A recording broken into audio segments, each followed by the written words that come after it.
O movimento conservador no Brasil. Mas então, o que é o conservadorismo? Logo, é uma ideologia política e social que defende a manutenção das instituições sociais tradicionais no contexto da cultura e da civilização.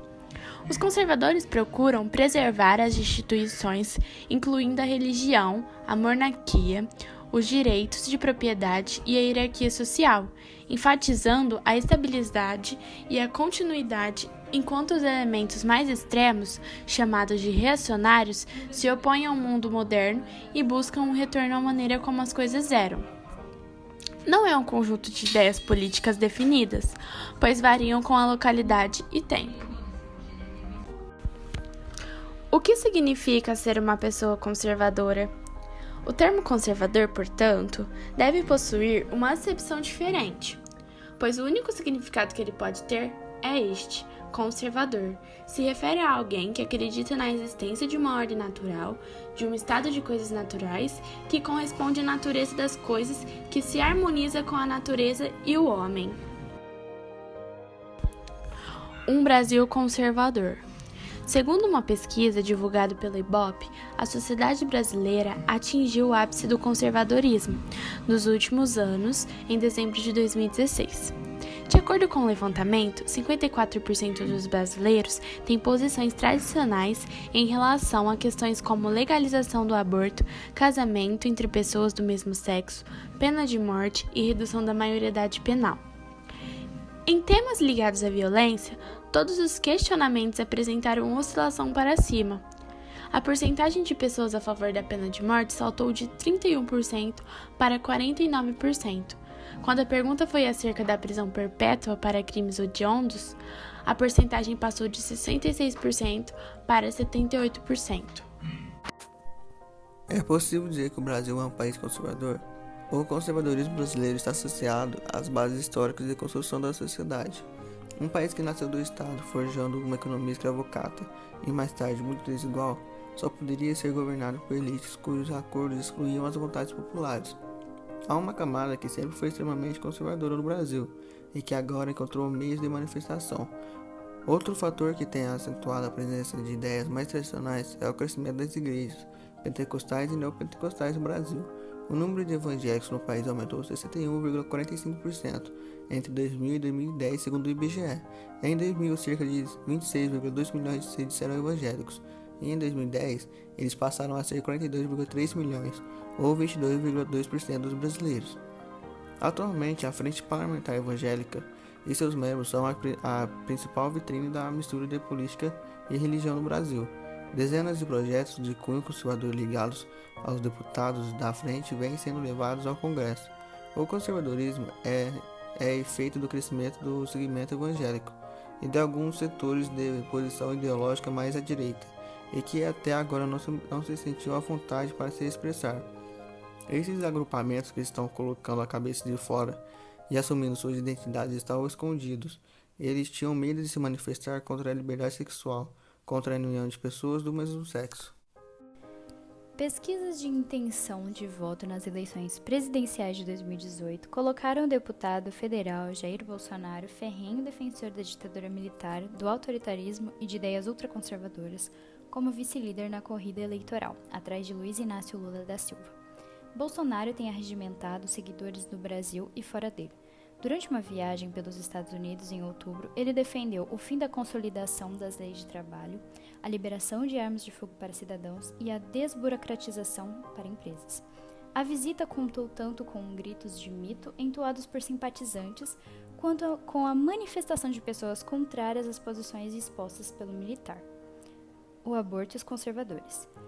A Organização Mundial da Saúde comparou o número de casos de aborto entre países que legalizaram e os que permitem apenas em caso de risco de vida, anencefalia fetal ou estupro. Em locais de descriminalização, 34 em cada 1.000 mulheres fazem o procedimento. Já nos que não legalizaram, o número é de 37 em cada 1.000 mulheres. Dados que contrariam o senso comum, enquanto isso, nos locais em que não é legalizado o aborto, foi notada uma maior mortalidade da mulher.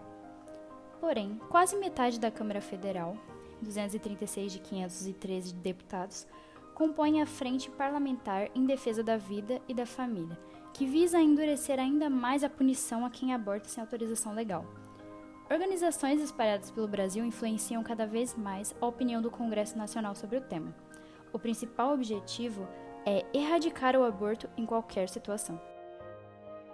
Para a coordenadora da Marcha Mundial das Mulheres, Sônia Coelho, é necessário situar o aborto como uma questão de saúde pública e colocá-lo dentro do tema dos direitos sexuais e reprodutivos da mulher, o que é negado pela maioria dos deputados fundamentalistas e conservadores que ocupam as cadeiras do Congresso e aborda o tema sob o aspecto moral.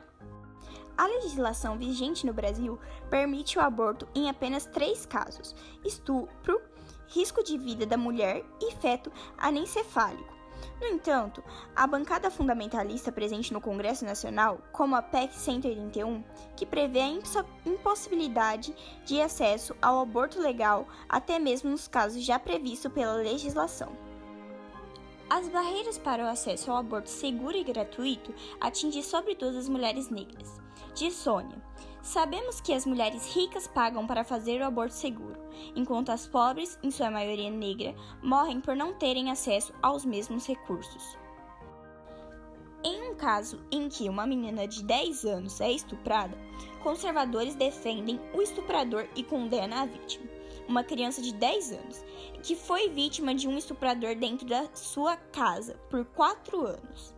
O direito ao aborto é garantido pela legislação brasileira em casos de estupro e foi amparado por uma decisão da Justiça do Espírito Santo que atendeu a um pedido do Ministério Público do Estado favorável ao aborto. A criança de apenas 10 anos precisou sair do Espírito Santo para ter acesso à interrupção da gravidez, depois que vários médicos do estado se negaram a realizar o procedimento que havia sido autorizado pela Justiça. Esses chamados conservadores acreditam que o aborto realizado para garantir a vida da menina e a pedido da mesma foi pior que o estupro. Apresentam, assim, uma falsa retórica contra o aborto, para defender os estupradores familiares. Infelizmente, essa é uma prática existente entre muitas famílias brasileiras. E para essas pessoas, a vítima, que nesse caso é uma criança de 10 anos, pouco importa. Sendo assim, todas aquelas pessoas religiosas que estavam na frente do hospital protestaram contra a interrupção da gestação e tentaram invadir a maternidade. Um braço das Nações Unidas no Brasil manifestou solidariedade à menina e disse apoiar as iniciativas das autoridades nacionais para apurar e processar, de acordo com o devido processo legal a este crime. Segundo a sua fala, a violência sexual, em muitos casos silenciada, devasta infâncias, atentando ao direito de cada menina e menino a viver uma vida livre de violências e outras violações de direitos humanos. Casos como este geram consequências que impactam negativamente a vida desta criança por muitos anos, impedindo o pleno desenvolvimento de seu potencial enquanto seres humanos. Ao longo de nossas pesquisas, encontramos uma notícia em que a Irlanda deixa de lado esse conservadorismo histórico e aprova a legalização do aborto após um caso em que a mulher indiana que acabou falecendo depois de ter o aborto negado pelos médicos. Com isso, em 2013 foi criada a primeira lei permitindo a intervenção cirúrgica em caso de riscos para gestantes. Portanto, após toda a nossa apresentação e a problemática, podemos ver as seguintes questões. Qual vida tem mais valor, da mãe ou do feto? E para esses que se chamam de conservadores, o chamado movimento pró-vida não serve para garantir a saúde de uma criança de 10 anos que correria o risco de morte e diversas sequelas psicológicas? Por último, se a proibição do aborto se perpetuasse, realmente diminuiria o número de casos e mortes, como os conservadores afirmam?